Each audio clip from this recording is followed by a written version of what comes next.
सोचिए अगर एक दिन आपके ऑफिस में आपका काम कोई दूसरा शख्स इतनी ही मेहनत और लगन से करे, वो भी कम सैलरी में, तो आप खुद को अनसेफ महसूस करेंगे। और अगर आपकी जगह लेने वाला कोई शख्स नहीं बल्कि एक रोबोट हो जो ना तो थकता है और ना ज्यादा सैलरी की डिमांड करता है और ना ही बिना वजह के छुट्टियां मांगता है, तो क्या आपकी कंपनी आपको रखेगी? यकीनन अब आप खुद को और ज्यादा अनसेफ महसूस करेंगे। हम बात कर रहे हैं आर्टिफिशियल इंटेलिजेंस की। क्या एआई इंसानियत का सबसे बड़ा इन्वेंशन है या फिर वो एक टेक्नोलॉजी है जो दुनिया का निजाम बदल देगी? एआई का आइडिया कोई नया नहीं है बल्कि कई दहाइयों पुराना है। सबसे पहले 1950 में साइंटिस्ट ने इस पर सोचना शुरू किया कि ऐसी मशीन बनाई जाए जो इंसानों की तरह सोच और काम कर सके। लेकिन मसला ये था कि ये किस तरह पता चलेगा कि मशीन इंसानों की तरह सोचने लगी है। 1956 में मशहूर साइंटिस्ट एलन टर्निंग ने एक आइडिया पेश किया कि अगर एक मशीन और एक शख्स के दरमियान कोई तीसरा शख्स फर्क न कर सके तो मशीन ने टर्निंग टेस्ट पास कर लिया है। अगली कई दहाइयों तक साइंटिस्ट इस पर काम करते रहे, लेकिन इसमें कोई खास कामयाबी हासिल नहीं हुई। लेकिन फिर 2014 में लंदन में मौजूद रॉयल सोसाइटी में एक यूक्रेन लड़के से सवाल जवाब के दौरान 30 में से 20 जजों ने कहा कि ये एक इंसान है, जबकि वो एक यूजियन गोस्टमैन नामी एक चैटबॉट था। जेफरी हिंटन, जिनको गॉड ऑफ एआई भी कहा जाता है। जेफरी हिंटन ने तकरीबन 10 साल गूगल में एआई पर काम किया, लेकिन फिर उन्होंने ये जॉब छोड़ दी ताकि खुल्लम खुल्ला दुनिया को एआई के खतरात के बारे में आगाह कर सकें। हिंटन ने 1970 में न्यूरल नेटवर्क्स और डीप लर्निंग पर काम किया और 2024 में नोबेल प्राइज भी जीता। हिंटन ने 10 ऐसी जॉब्स की लिस्ट बताई जिनको एआई इतनी आसानी से रिप्लेस या खत्म नहीं कर सकता। लेकिन इससे पहले हम उन लिस्ट के बारे में बात करेंगे जो हिंटन के मुताबिक सबसे ज्यादा हाई जोंग रिस्क में है। नंबर 1 पर है call centre and customer services. अगर आप कॉल सेंटर में जॉब करते हैं तो आप सबसे ज्यादा खतरे में हैं और आपको प्रोफेशनल चेंज करने की जरूरत है, क्योंकि एआई के सबसे पहले शिकार होने वाले कॉल सेंटर के मुलाजिमिन ही होंगे। हत्ता कि दुनिया के बैंक्स और ऑफिस में तकरीबन 80% एम्प्लॉय को एआई से रिप्लेस भी कर दिया गया है। नंबर 2 पर है ट्रेवल एजेंट। ट्रेवल एजेंट का कैरियर भी इस लिस्ट में शामिल है, क्योंकि आपको कहीं पर भी जाना हो, आप एआई को प्रॉम्प्ट दें, वो आपको चंद सेकंड में एक ट्रेवल शेड्यूल बनाकर देगा। नंबर 3 पर है लीगल असिस्टेंट। लीगल असिस्टेंट एक सेफ कैरियर समझा जाता था। लीगल असिस्टेंट जो एग्रीमेंट और कॉन्ट्रैक्ट लिखने और समझने में कई दिन लगा देता था, अब एआई की मदद से चंद मिनट में तैयार हो जाते हैं, वो भी पास्ट में हुए फैसलों के रेफरेंस के साथ। नंबर 4 पर है डॉक्टर्स और मेडिकल स्टाफ। हिंटन के मुताबिक एआई मेडिकल स्टाफ को मुकम्मल तौर पर रिप्लेस नहीं कर सकता, लेकिन डॉक्टर्स के काम को आसान कर सकता है। जो डॉक्टर 1 घंटे में सिर्फ 5 मरीजों को चेक करता था, अब वो 5 गुना ज्यादा काम करेगा। Number 5 software engineer. Soft engineer को कुछ साल पहले सेफ कैरियर समझा जाता था, चाहे आजकल सॉफ्ट इंजीनियर की डिमांड बहुत ज्यादा हो गई है,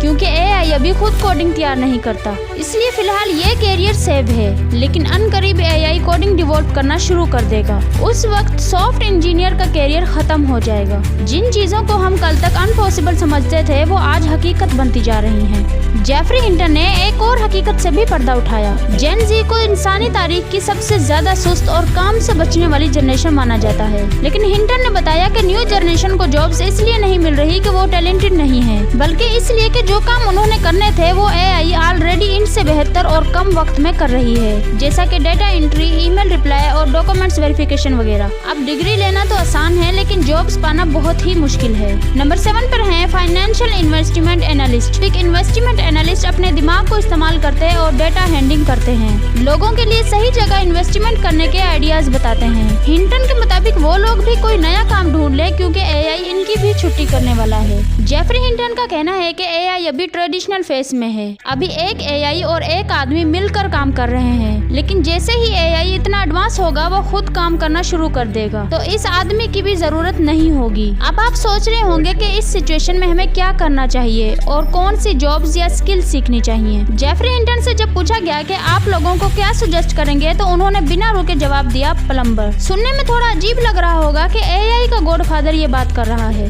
लेकिन यही हकीकत है, क्योंकि हिंटन जानता है कि एआई की क्या कमजोरी है और वो कौन से काम आसानी से नहीं कर सकता। हिंटन के मुताबिक प्लम्बर, सिक्योरिटी गार्ड, इलेक्ट्रिशियन और थेरापिस्ट वगैरह, और ऐसे काम जिनमें इंसानी हाथों का ज्यादा इस्तेमाल होता है, और इसके अलावा ऐसे काम जिनमें हाथों के साथ साथ इंसानी इमोशनल और हमदर्दी के लिए बातचीत करनी पड़ती है। अब हमारे पास दो रास्ते हैं। नंबर 1, या तो हम खुद को उस वक्त के लिए तैयार करें और अपनी स्किल्स को अपडेट करें। नंबर 2, या फिर बैठकर उस वक्त का इंतजार करें जब आपकी कंपनी आपको फायर करके AI से आपका काम करवाना शुरू कर देगी। उम्मीद करती हूँ आपको वीडियो पसंद आई होगी। अगर वीडियो पसंद आई हो तो वीडियो को लाइक, शेयर और चैनल को सब्सक्राइब लाजमी कर लें। मिलते हैं एक नई वीडियो में, तब तक के लिए अल्लाह हाफिज।